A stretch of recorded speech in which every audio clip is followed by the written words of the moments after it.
Hello everybody and welcome back to Access Blockbusters Pod. I hope you've had a great week, guys. Welcome back to the actual episode 10 of Access Blockbusters Pod. I think there's just been some mishaps, and with my planning, I accidentally labeled this episode 10. I labeled last week's episode 10. This week is the actual episode 10 of Access Blockbusters Pod. So yeah, it's been a great first 10 episodes, and we'll talk a little bit more at the end of the video. At the end, I'm so used to saying video. At the end of the podcast about what's coming up for the channel, and the podcast, and we'll talk about that in just a second. But yeah, I mean, for now, thanks for tuning in to episode 10. Hope you guys have had a great week thus far, and hope you guys have been enjoying the format. Been tinkering over the past couple episodes about how I want to broadcast the episodes and all that sort of stuff. Again, make sure, if you haven't already, to subscribe to the Access Blockbusters YouTube channel. Give the video a like and make sure to check it out in its entirety and comment down below with some of your thoughts on it. But as always, if you guys want to check out the episode even a little earlier than it comes out on Friday morning, then you can go check it out on Spotify and Anchor. I believe that the audio podcast should come out a little bit earlier than it does on YouTube, and so there's a little bit of bonus, and it'll be on all the platforms: Spotify, Apple Podcast, Anchor, all that sort of stuff. So go check it out. Let me know what you guys think, and obviously, while we're here with disclaimers, if you guys ever want to fill out the Google form, always will be in the link in the description below of the YouTube video. Make sure to fill out the link and send some questions in, send some thoughts. You can send in as many as you want. Anybody can do it. So yeah, it's a great way to interact with the podcast. And I'm gonna leave it at that for the intro. We'll talk at the end of today's podcast about sort of the direction of the YouTube channel, the direction of the podcast. But for now, I just want to jump right in. There's some stuff to talk about, so let's get going. And let's get going with our daily, or I guess weekly dosage of Marvel, because it seems like, what if notwithstanding, that there is something to talk about every week with Marvel. So let's get into it with none other than the Hawkeye trailer.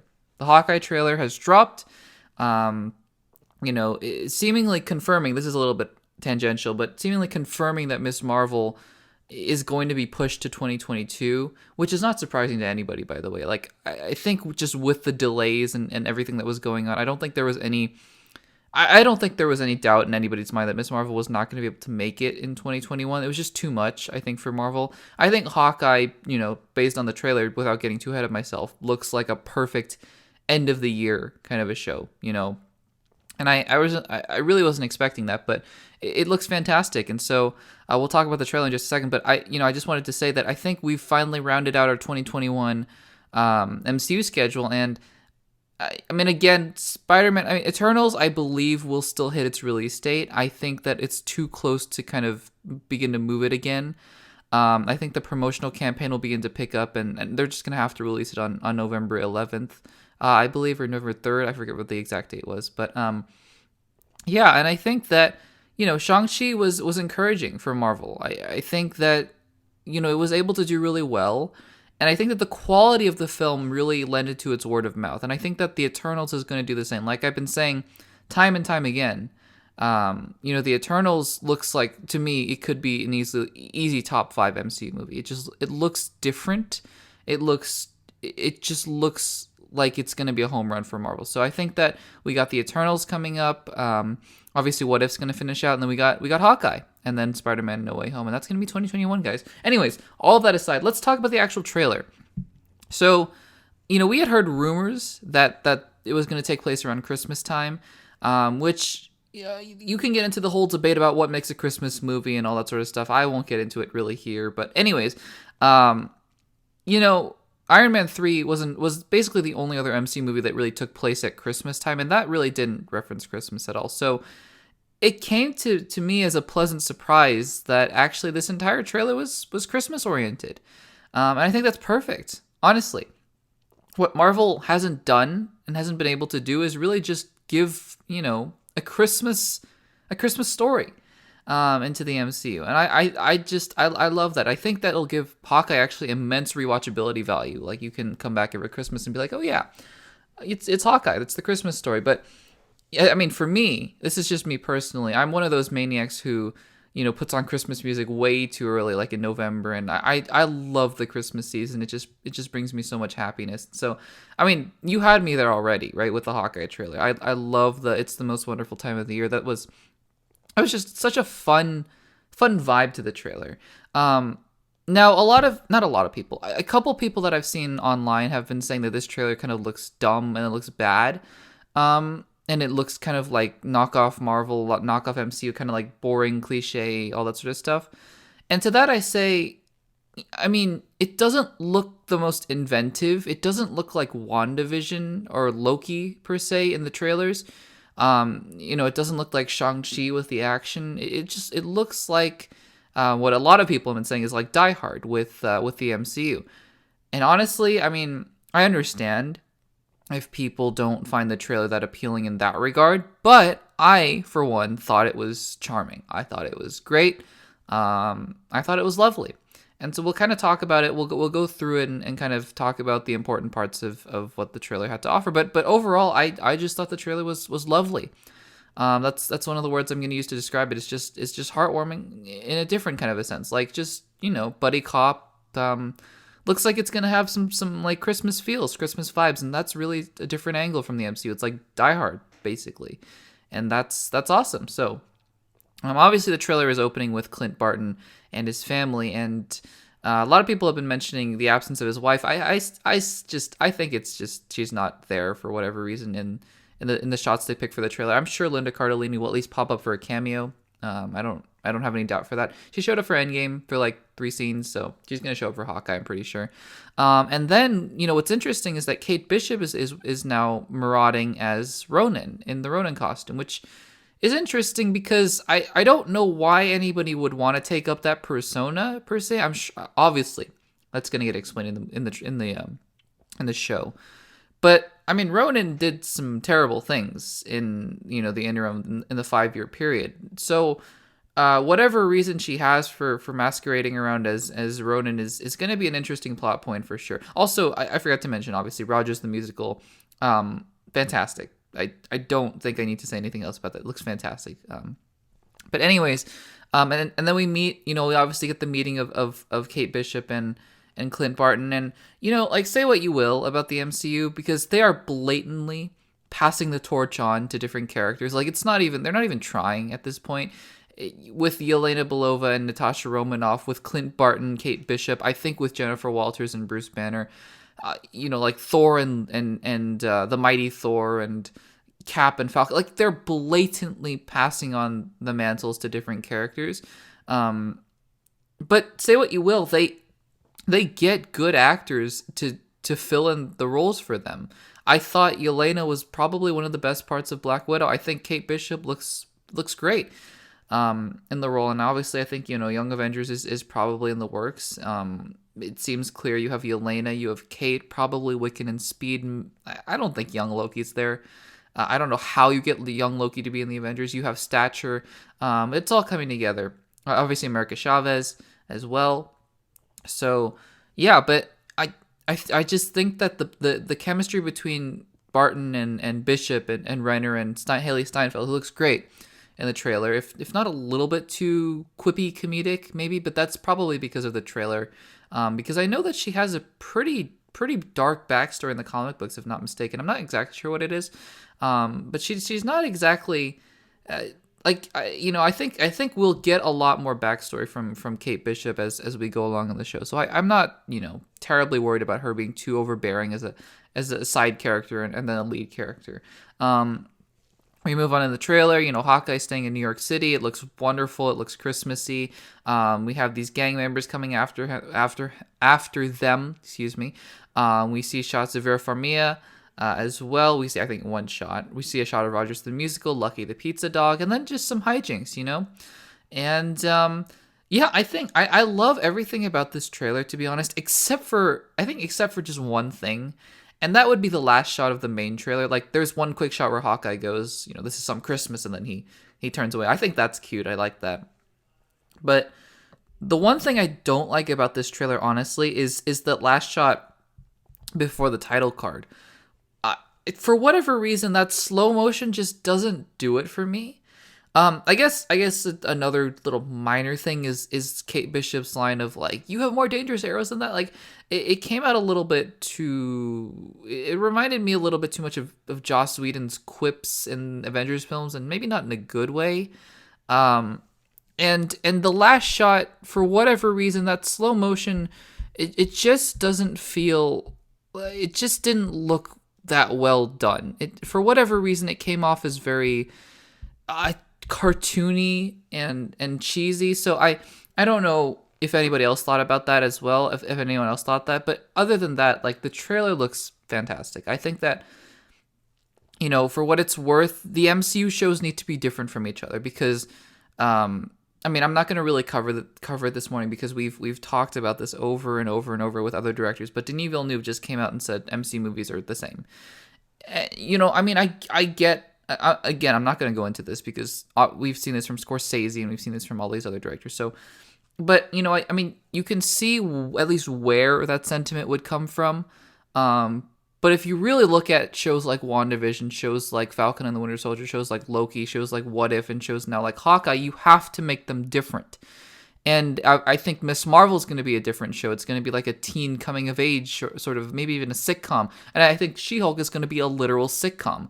Moon Knight is going to be like a psychological thriller. So you have to make these things different.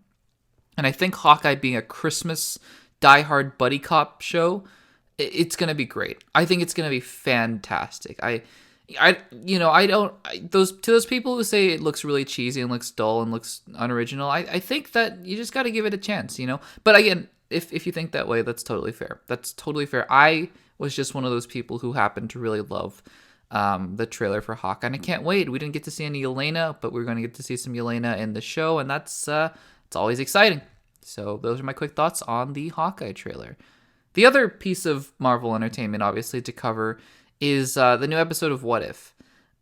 Look, I think that there's been a recent trend in the What If episodes that hasn't been too appealing to me, and that's sort of making these What If episodes almost like part ones of certain arcs and then leaving them open-ended, which I'm going to assume is intentional so that you can have a big team up at the end of the series, which is what I think is going to happen with Strange Supreme, with T'Challa Star-Lord, with I think probably let's see, well, so with Captain Carter from episode 1, T'Challa Star-Lord from episode 2, episode 3 I don't think anybody's going to come over. I could be wrong about that. Episode 4, Strange Supreme. Episode 5, I don't think so. And then episode 6, probably Killmonger is going to come in there as well. That being said, what it ends up doing is making each individual episode not that satisfying to me. I think that what saved Doctor Strange's episode is that you had closure, right? Like, I think you compare something like Avengers Infinity War and Loki, where at the end of the day, like, the bad guy basically wins, with He Who Remains. I mean, he dies, but that's kind of what he wanted at the end of the day. And then obviously Thanos snapping his fingers.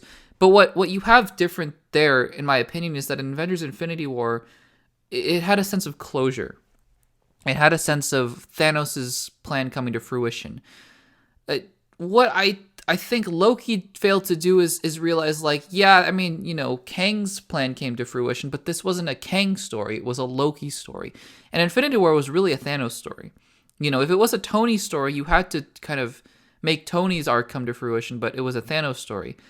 And so what I'm noticing here with these past few episodes of What If is, like, they're just leaving them kind of randomly open-ended.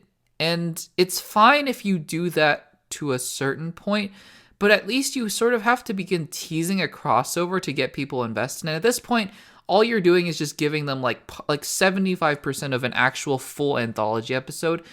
And this episode was no different. Like, again, I don't think that this episode was bad. I didn't think last week's episode was bad. I just think that they're weak, if that makes sense.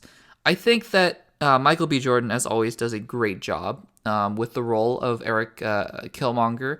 I say he always does a great job. He's only been in one other thing, but he did a phenomenal job in Black Panther. But he does a great job here. I think the actor who plays Tony Stark also does a good job. And Pepper Potts, I think she's fine, the actress who fills in for the voice. You have Don Cheadle returning. You have Chadwick Boseman, rest in peace.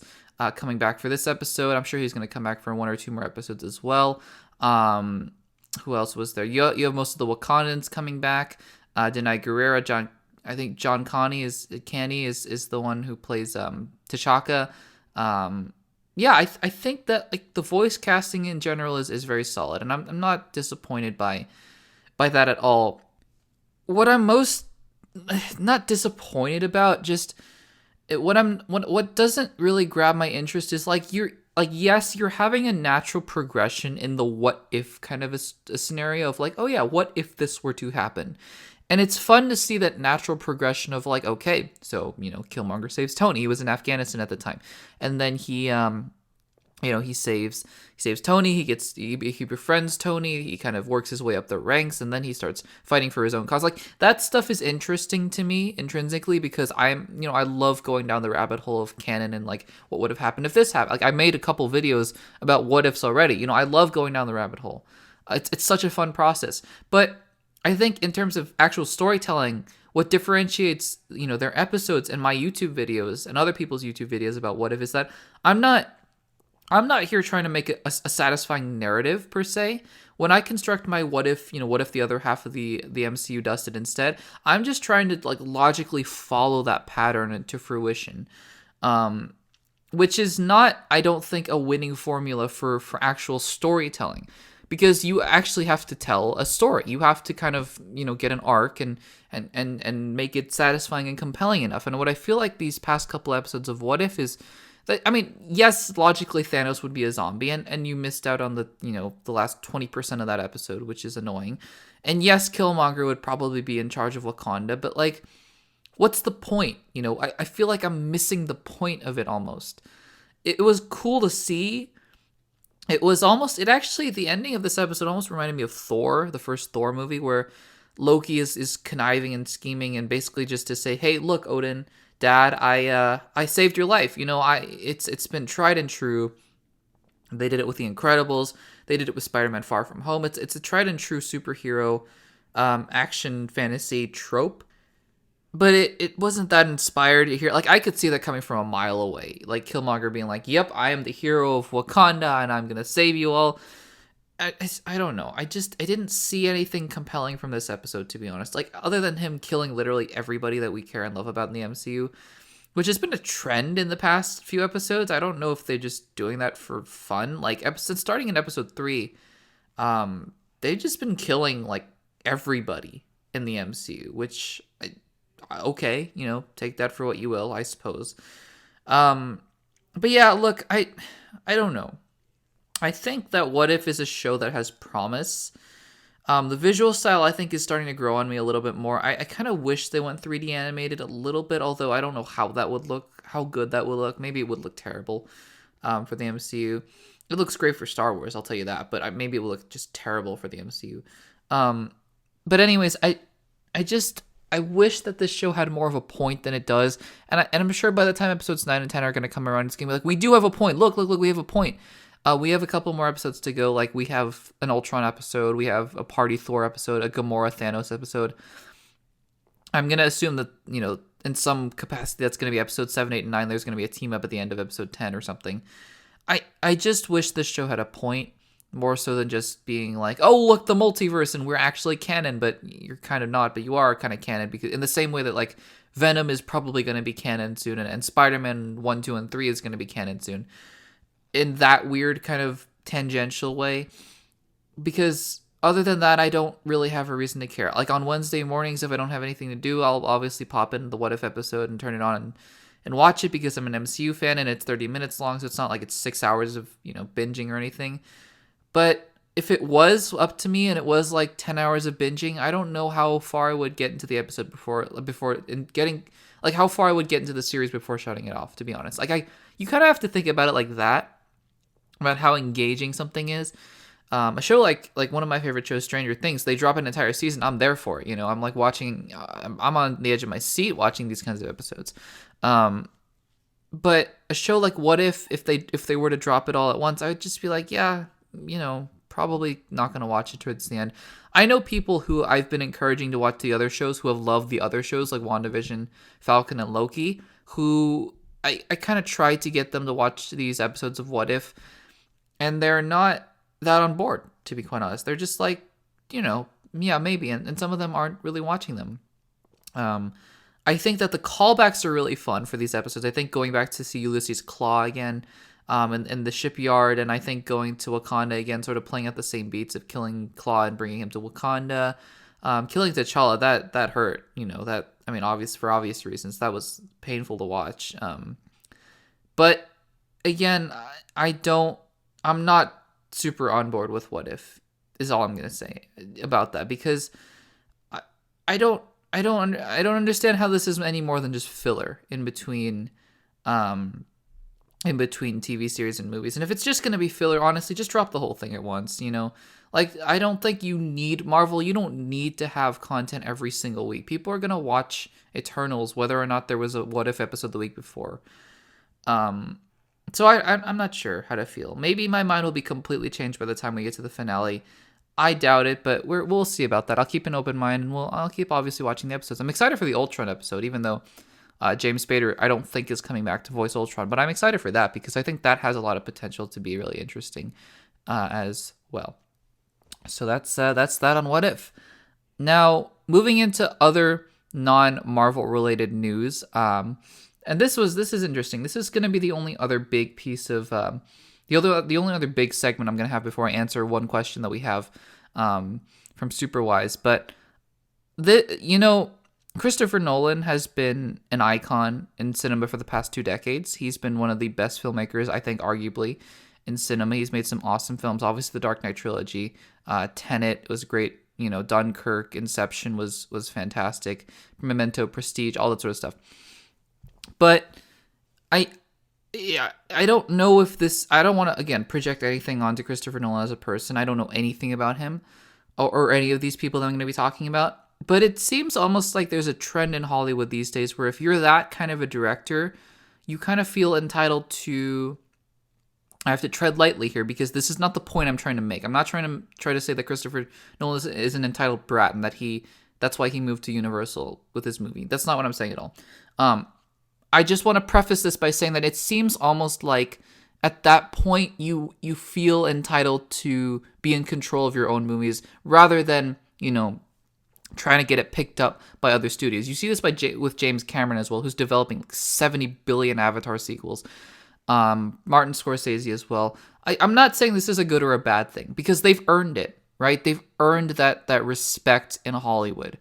I'm just saying that it exists and, you take from that what you will. But if for those of you who haven't heard the news, Christopher Nolan, who has been partnered with Warner Brothers for basically as long as I can remember, with films obviously like the Dark Knight trilogy, with Tenet, Inception, Dunkirk, Interstellar, he's been partnered with Warner Brothers, who has been financing and distributing his movies. After Tenet came out, he basically said, look, this is enough. We'll go into details in just a second. And I'm going to be shopping my next movie to other studios. And so sure enough, he did just that. And Universal is the one that won out. Universal will now be distributing and financing Christopher Nolan's next movie, which is going to be about Oppenheimer and the development of the atomic bomb. Which, by the way, look, it sounds like a fascinating movie. It's going to be great, I'm sure. But yeah, that's sort of the baseline situation. And so I think, what would be interesting to talk about is how do we get here and what does this mean for Nolan and what does this mean for Warner Brothers and other studios? And we'll get into more details in just a second. So for those of you who don't know, Tenet came out last year amidst the pandemic.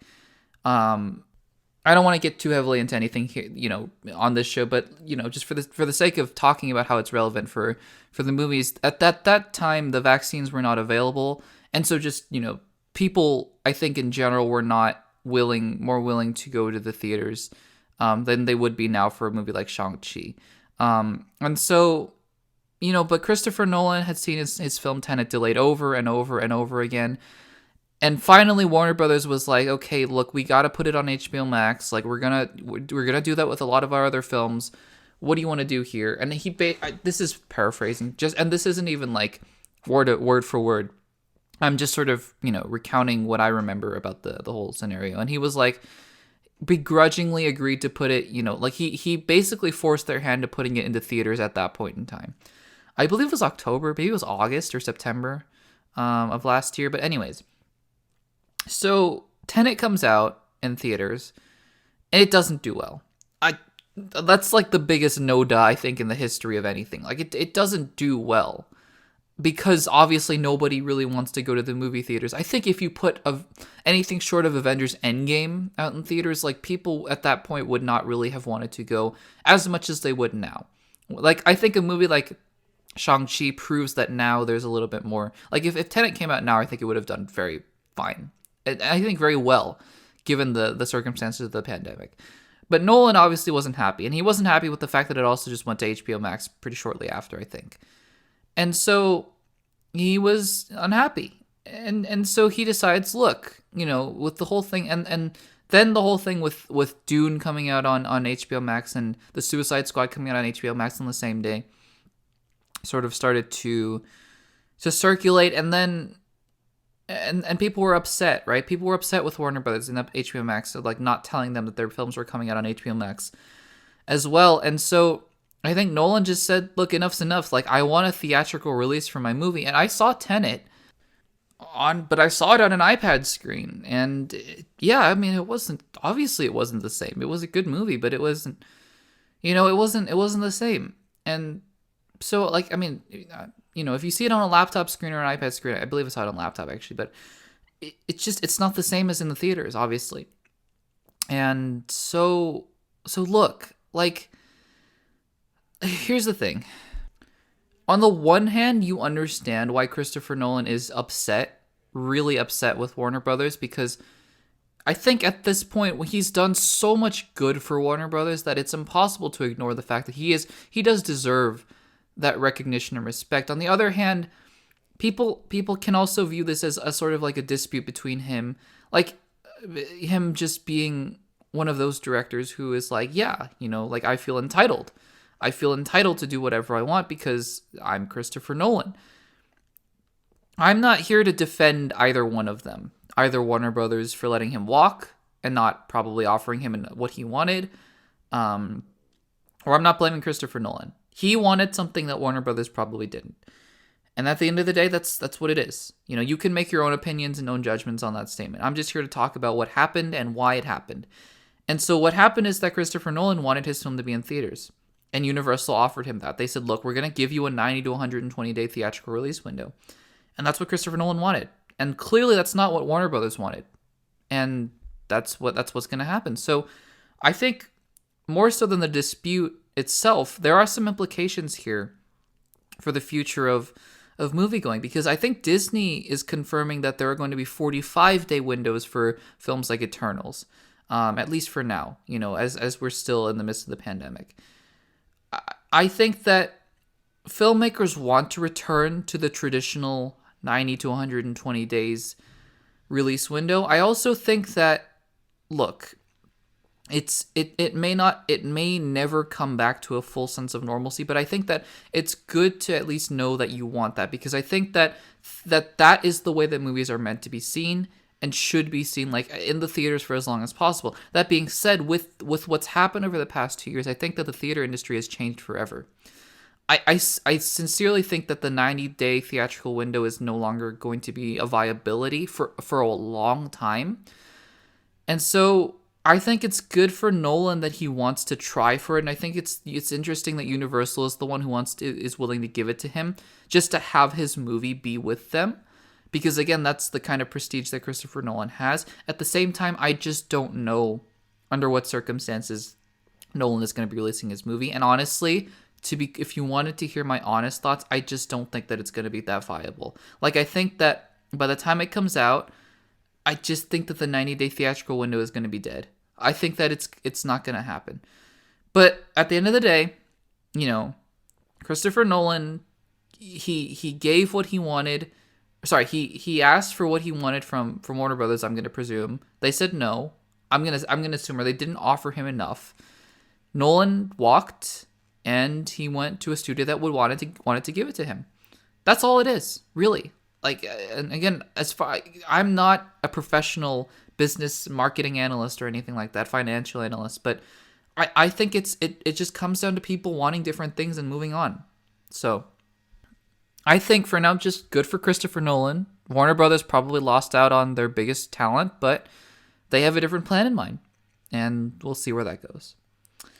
All right, so those were the main topics for today, and we're going to move into our one question from the Google form again. If you want to submit some questions for the Google form, please make sure to do so. And this question comes from Superwise. We're going to talk about it. It's going to be about Marvel, the Marvel Netflix characters, which I think is a really interesting question and really interesting topic. So, Superwise writes, with the rumored returns of Charlie Cox's Daredevil and Vincent D'Onofrio's Kingpin in the MCU projects like Spider-Man No Way Home, She-Hulk, and Hawkeye, are you excited for their potential returns? And who else from the other Netflix Marvel shows would you like to see be brought back into the proper MCU? Luke Cage, Jessica Jones, Punisher, Iron Fist, etc. I would love to see Mike Coulter back as Luke Cage and John Bernthal back as Punisher. Great castings in my opinion. And if these characters return, how do you think Feige and the MCU will handle them? Will the Netflix shows be acknowledged? Will it be a soft reboot? Will Disney Plus continuations of these shows happen? If these returns happen, it's going to be very interesting because these Netflix shows were hard R TVMA and definitely do not mesh and do not share the MCU's family-friendly association. That is an excellent question. Thank you so much for that, Superwise, as always. Here is going to be maybe my controversial take on this, because there are a lot of questions in there. I think they're all great questions, so we're going to kind of go through them. But the first question is that I believe, I'm looking through the question again, and I believe that the first question that you posed is, would you be excited for this? And, would I be excited for them to be in the MCU? Honestly, no. And I know that might be a controversial take, but it's really hard. It's really hard. Because I believe that we blindside ourselves into thinking that only one actor can play one character. And in certain cases, I think that, if we were to give the role to every single other eligible actor, that it turns out that the one actor we love is probably the best one. I think Hugh Jackman and Ryan Reynolds and Robert Downey Jr. are prime examples. I think if you were to give those roles to everybody else in the entire world to try, we would still think that those three are the best for the role. At the same time, though, I think that is the high exception to that rule. I think that we just fall in love with the actors and the character for good reason, by the way. But I think that we fool ourselves into thinking they're the only ones who can play those characters. And I think the X-Men franchise is actually a perfect example of it. I think Patrick Stewart and Ian McKellen are so good as Professor X and Magneto. And then they recast them. Obviously as younger versions, but they recast them as James McAvoy and Michael Fassbender. And guess what? I love them equally. I think that James McAvoy and Michael Fassbender are so incredibly good in those roles. So here's the thing. I love Charlie Cox's Daredevil. I think he is awesome. I think Charlie Cox's Daredevil is so good. I can't really say the same about, honestly, just from my personal own opinion, I can't really say the same about the rest of the Netflix shows. Like, I think Luke Cage, Iron Fist, and Jessica Jones, they're okay. I think Punisher is good, John Bernthal as Punisher. I think the rest of them are just okay. But, like, I love Charlie Cox as Daredevil. I think that Vincent D'Onofrio is an amazing casting for Kingpin. I also think, though, that were they to recast these roles, I don't think I would be that upset about it. Because, honestly, what I love about those characters are also intrinsically tied to the world that they live in. And I think that that's what you were alluding to at the end of your question, right?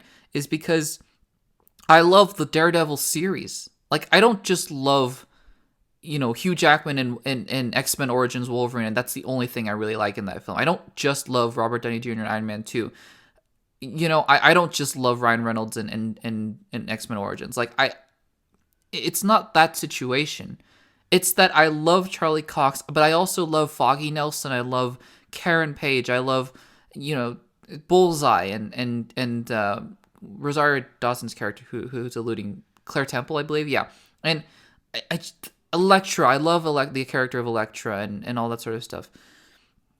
It's the world, it's the series that I want brought back. Like for me, when I finished Daredevil season 3, and I knew it wasn't going to come back, it was the series that I wanted back. And I love Charlie Cox as Daredevil. So out of everybody in that lineup, there would only be really one and maybe two characters that I would want to come back into the MCU as their own characters. And that would be Charlie Cox as Daredevil and Vincent D'Onofrio as Kingpin. However, even if that were the case, I don't think I would want them to be continuations of their Netflix characters, to be quite honest with you. Because, again, if I had my way, I just want a Daredevil season 4. That's what I want. I don't even really care about Defenders or Jessica Jones or Iron Fist or Luke Cage. I think they're all fine. Punisher. I think they're all good and fine. But I would just want a Daredevil season 4. So for, how they're going to do it in the MCU, though, I mean, you could just, you could class it off as just variants and have your cake and eat it too.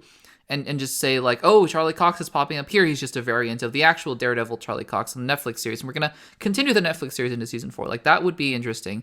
I believe it was recently confirmed that white shirted man in the Spider-Man No Way Home trailer was not Charlie Cox's Daredevil, which I don't think is surprising to anybody.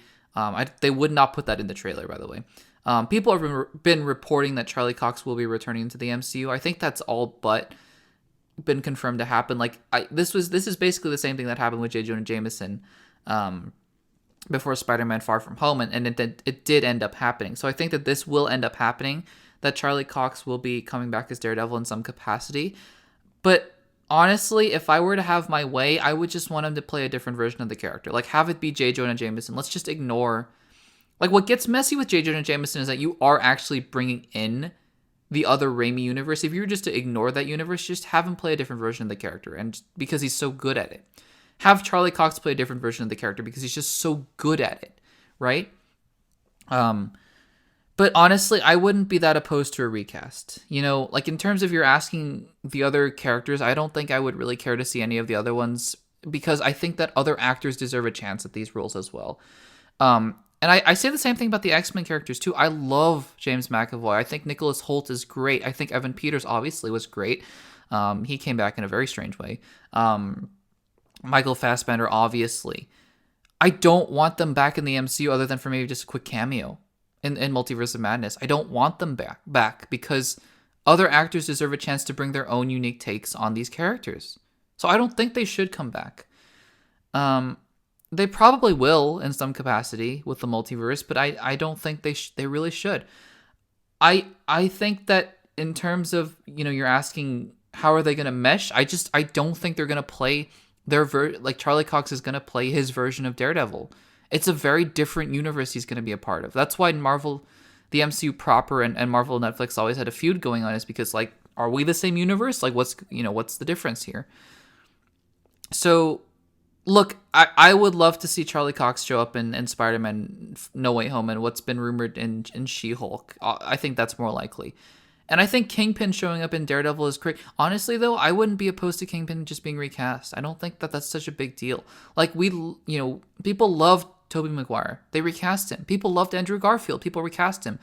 People recast him. They recast him, and then everybody loved Tom Holland. It's just part of, like, what this space is, right? This superhero and even just Hollywood filmmaking space is. So I do think definitely that Charlie Cox is going to appear, but I would also say that it wouldn't surprise me, nor would it make me unhappy if he was just playing an entirely different version of the character in the MCU. I think that, honestly, that's about what that's going to be. If Marvel wants to put Daredevil season 4 on like a Hulu, for example, I think that would be fine. That would be great. I'd be down for that as well. So those are the main topics for today. But right now, I wanted to transition. So I'm going to make this its own video. And so, it's going to be kind of an abrupt transition, but I want people to kind of see this video on its own as well. So yeah, I'm going to be talking now about the future of the Access Blockbusters YouTube channel. And maybe being a little bit more candid and open with you guys than I have been before, because I want to be protective of not just my personal privacy, but also the people who come on the show, people who comment, and people that I know who support me. But I'm gonna be just a little bit more open, and talking about, what the future holds for the Access Blockbusters YouTube channel. So, look, I very intentionally do not want to reveal a lot about myself. I just don't think that's what the focus of this channel should be. I'm very appreciative of everybody's support and all that sort of stuff, but to give some, just for the sake of giving some context to what I've been doing, what I'm going to be doing, I am a full-time university student right now, and with the pandemic, there came this opportunity to do something and pursue something that I had always thought of doing and always wanted to do, and the pandemic really just gave me time to do it. But as things sort of start, hopefully, to come back into normal, time becomes less and less of an asset. I think 2020 was this anomaly where you just had so much time to just think and just, do what you wanted to do. Find hobbies, be yourself. But like I've been hinting and alluding to in other videos, YouTube is not, unfortunately, it cannot be my number one priority. And I'm sure you guys understand that, right? Because as much as I would like for it to be a higher priority, because I do enjoy making videos and interacting with people on this platform, it just can't be. Throughout the past year, I've been working, I've been going to school, working on other projects, and balancing my own relationships with people that I care about very much. And YouTube just cannot be taking up all of my time, especially when, look, like, let's be honest and frank, right? Like, this is what this space is for. I'm not getting paid to do this. And that's fine, because I still do this because I enjoy this. I love podcasting. I love making the videos. It takes so much time to edit the videos, but I still love doing it. But let's just, being completely transparent with you guys, I do not get paid for this. I don't have 1,000 subscribers. I don't have the watch hours, and that's totally fine. Like, the 1,000 subscribers is just the goal, like, it would be so cool just to get 1,000 subscribers. But, when the only thing you're being compensated with, is just the gratification of it on its own, at a certain point, it's like you have to prioritize other things in your life as well. All that to say is, for the foreseeable future, I will not be leaving the YouTube channel. Like, I thought about, seriously thought about, is this worth it at this point? And again, I just want to be honest with you guys. And for the time being, the Access Blockbusters channel will be up and running, in full swing.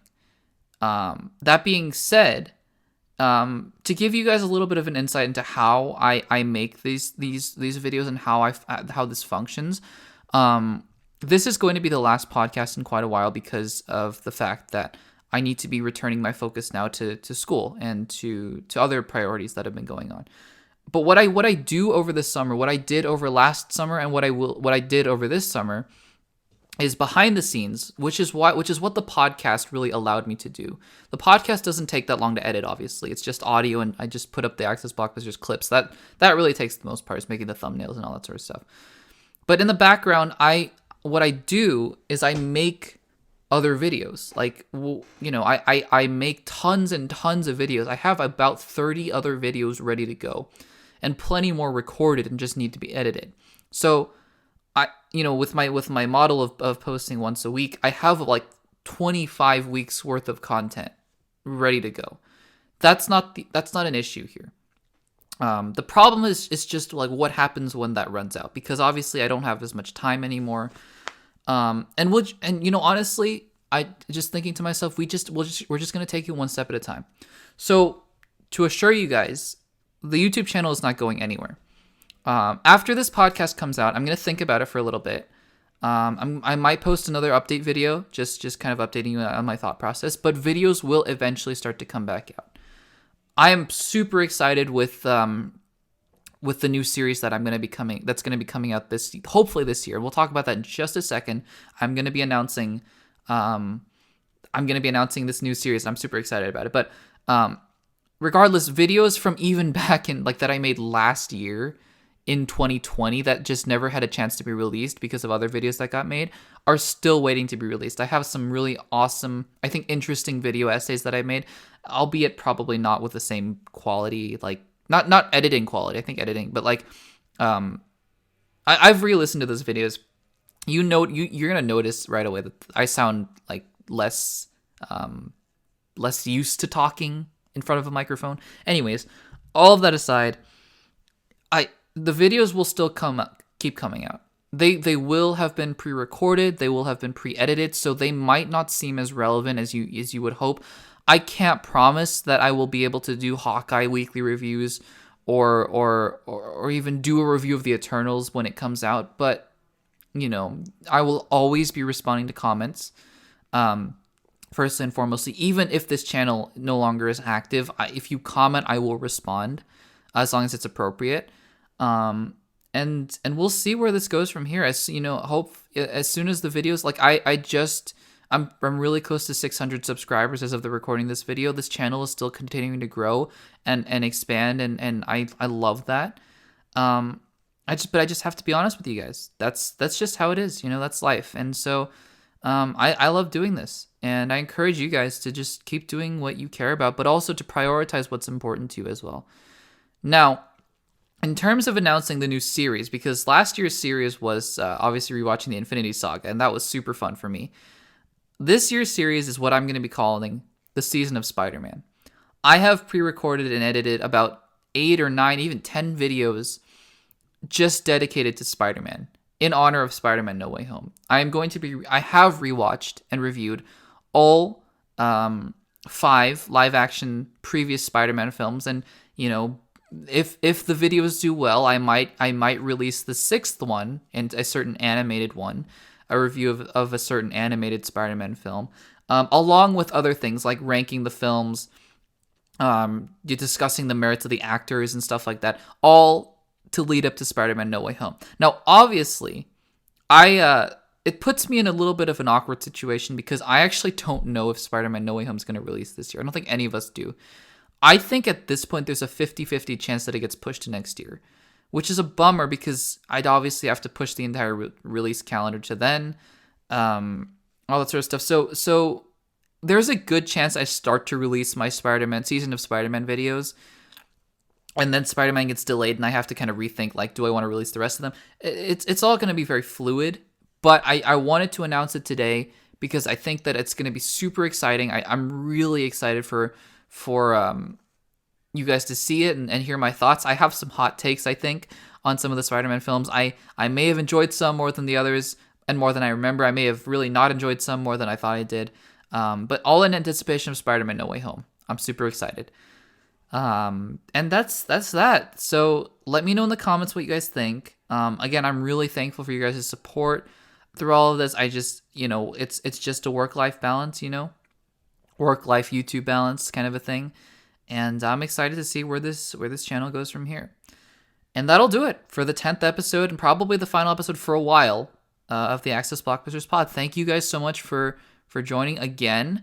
If you want to fill out the Google form, it's not going anywhere. And I will obviously the next time I do an episode, I will do another episode at some point. I will look at the questions and answer them. And that'll probably be what the next episode is. It'll be in a while, and make sure to drop questions and comments and all that sort of stuff. So thank you guys again so much for watching and supporting. Take care, guys, and I will see you next time.